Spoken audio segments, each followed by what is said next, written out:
Yo, what's up guys, I'm Charius and welcome to a new video. Today we're gonna be doing a guide on solo KK, so I hope you learned something and this video gets you killing the Kalphite King. Anyway, let's get started. This is a pretty high level boss, so as a result you are gonna need pretty high level stats. Level 99 combat stats is not necessarily required, but I wouldn't recommend you try this boss if you don't have these already. You're gonna need level 95 prayer and curses unlocked so that you can use turmoil. Level 96 herblore is required for overloads, but if you have higher tier overloads like supreme or elders, definitely bring those instead. You'll also need level 87 summoning to be able to use a blood nihil, since you're gonna need all the accuracy that you can get. As for other requirements, you're gonna need at least the hard desert task to unlock the desert amulet 3, which improves the passive on the Karis, which increases the hit chance from 15% to 25% and the chance to triple the damage from 2.5% to 5%. You'll want to complete the contact quest, which unlocks the Karis itself, which is the best installed weapon for the Kalphite King. A Kalphite Slayer task along with a Slayer helm is also required for the bonus accuracy from the helm itself. The bladed dive ability is required to deal with the instant kill attack.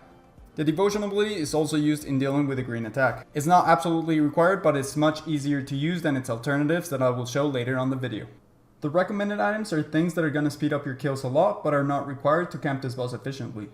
The Kalphite King has the nasty habit of stunning you for a very short amount of time, cancelling all your channeled abilities.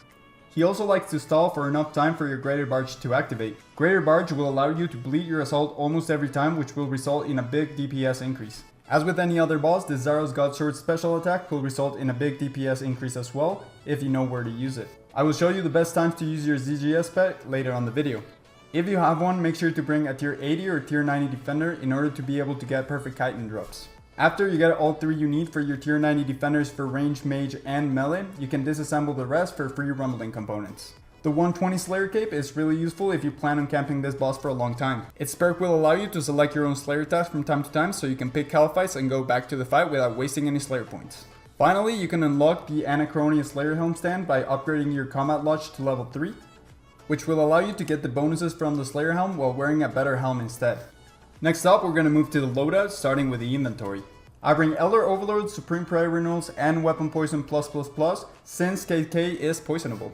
As for weapons, I have my Karis and my off and melee weapon, which is pretty much all you need. You can bring a Draugr instead of a Kopich if you don't have one. Then I have my ZGS Godsword and my Masterwork Spear of Annihilation. Even if you don't have a ZGS or a Spear, I do recommend you bring a two-handed weapon so that you can use Hurricane, since you're not going to be using Destroy pretty much anywhere in the fight.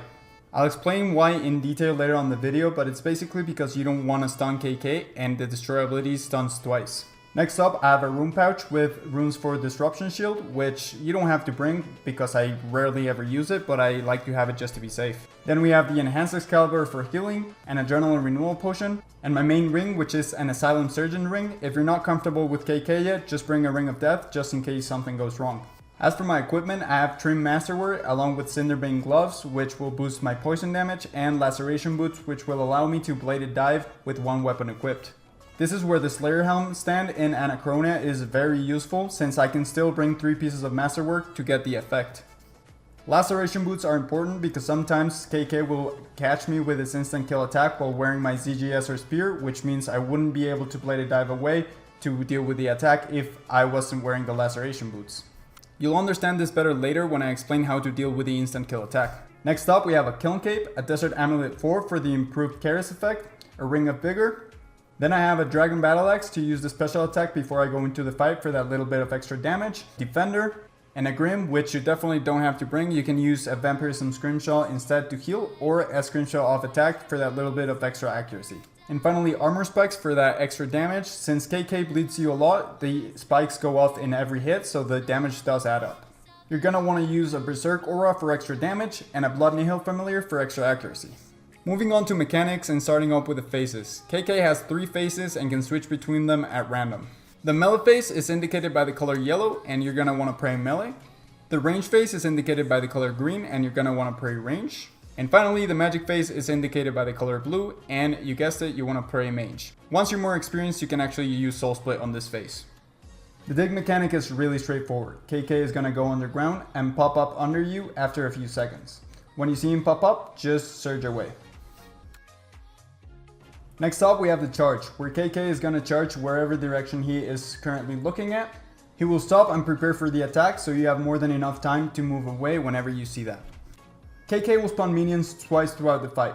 He'll spawn one wave of them when he hits 195k HP, and 2 waves of them when he hits 65k HP.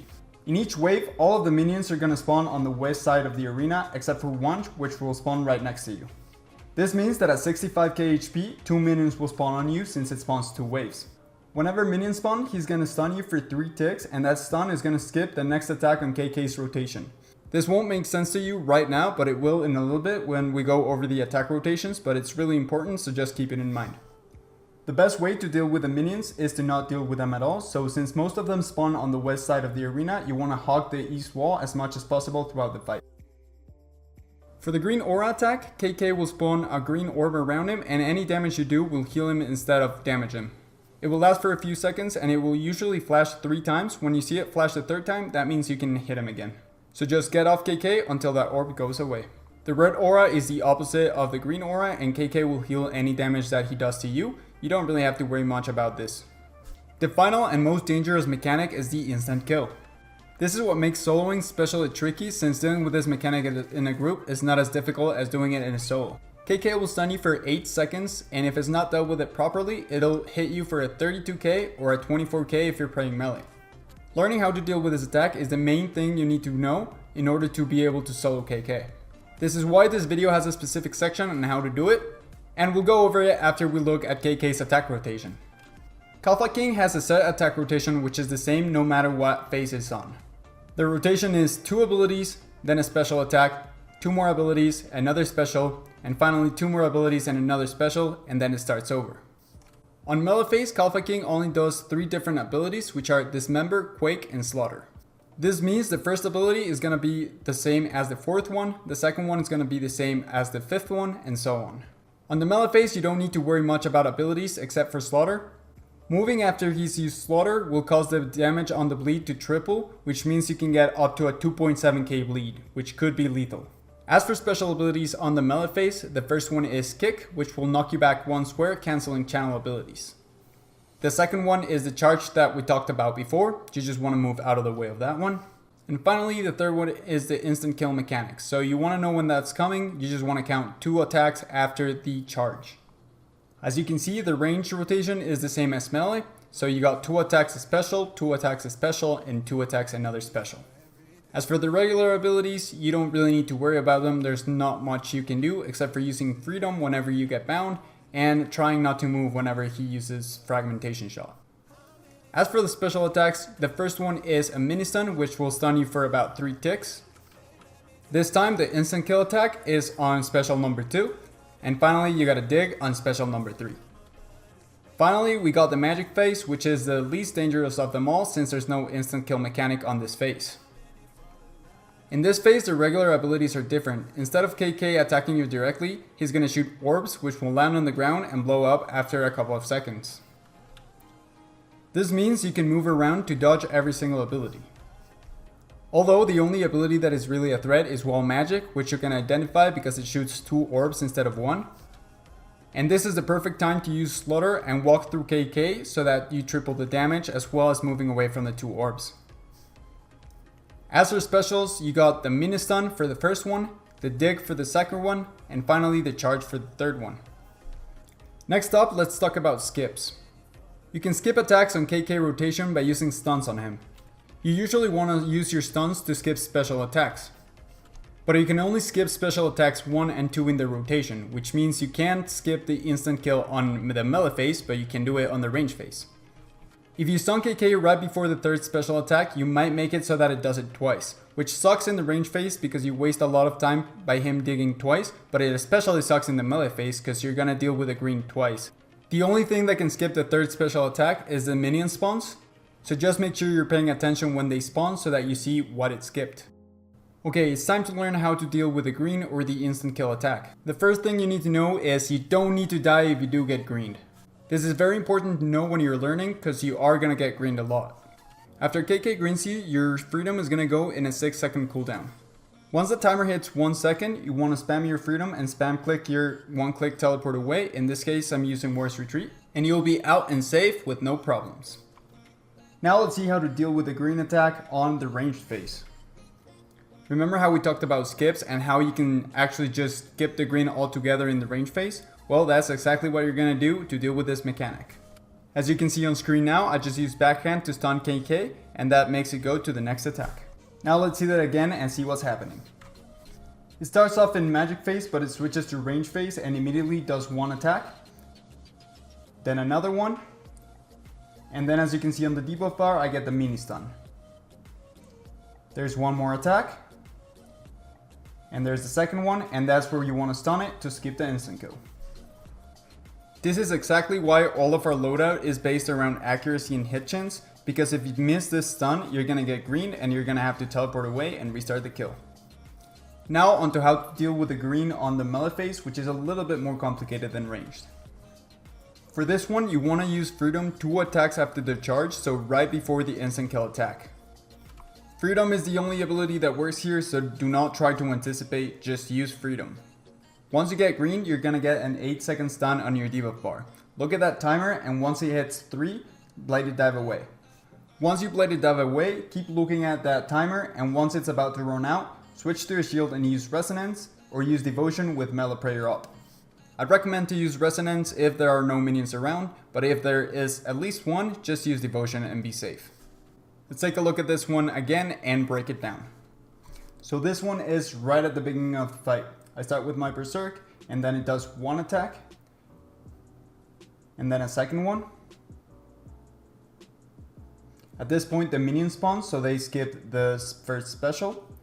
Then we get the first attack, and that's the second one. Next up we're gonna get a charge, and there it is. After the charge, we start counting the attacks again. There's one. And there's the second one. At this point, we use Freedom. We get green. Look at the timer up top in the debuff bar. Once it hits 3, we let it dive away. And once it's about to run out, we switch to Shield and Resonance. And that's it. Counting the attacks definitely takes a little bit of practice, but once you have a few kills down, you'll be getting it no problem.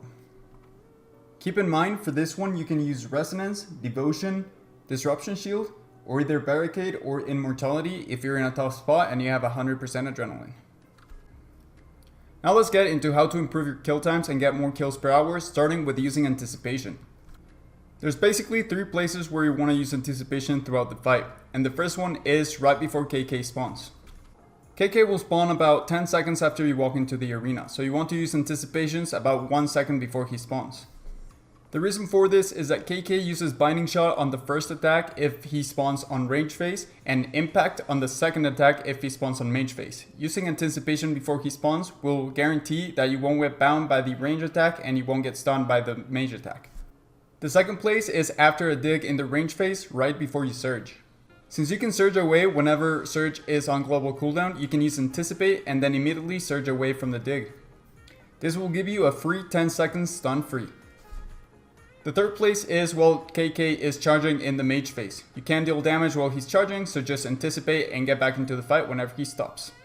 Next up on improving your kill times is skipping the dig on the mage phase or the charge on the melee phase.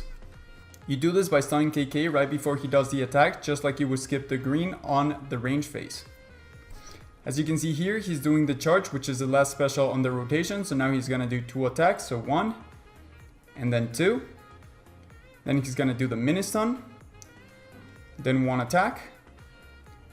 The second attack is skipped by the minion spawning, and then I stun it to skip the dig.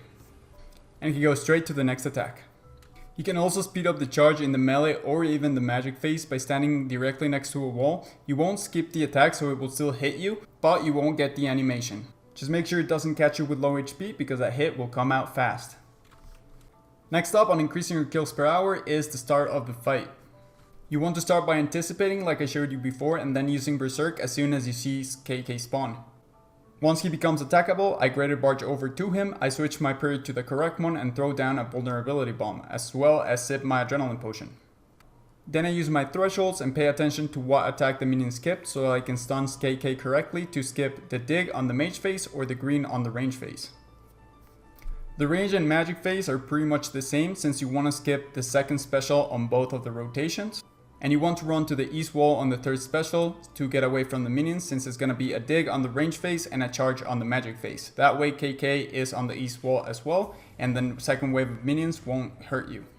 If it starts on melee phase, it is very similar to the range and mage phase start. You're gonna berserk and greater barge over. Except this time you're gonna run over to the east wall earlier so that no minions get on you and you are free to use resonance for the green attack.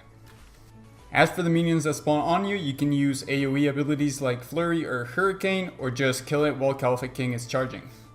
You can also use Slaughter on Kalphite King so that the damage triples whenever he walks over to you.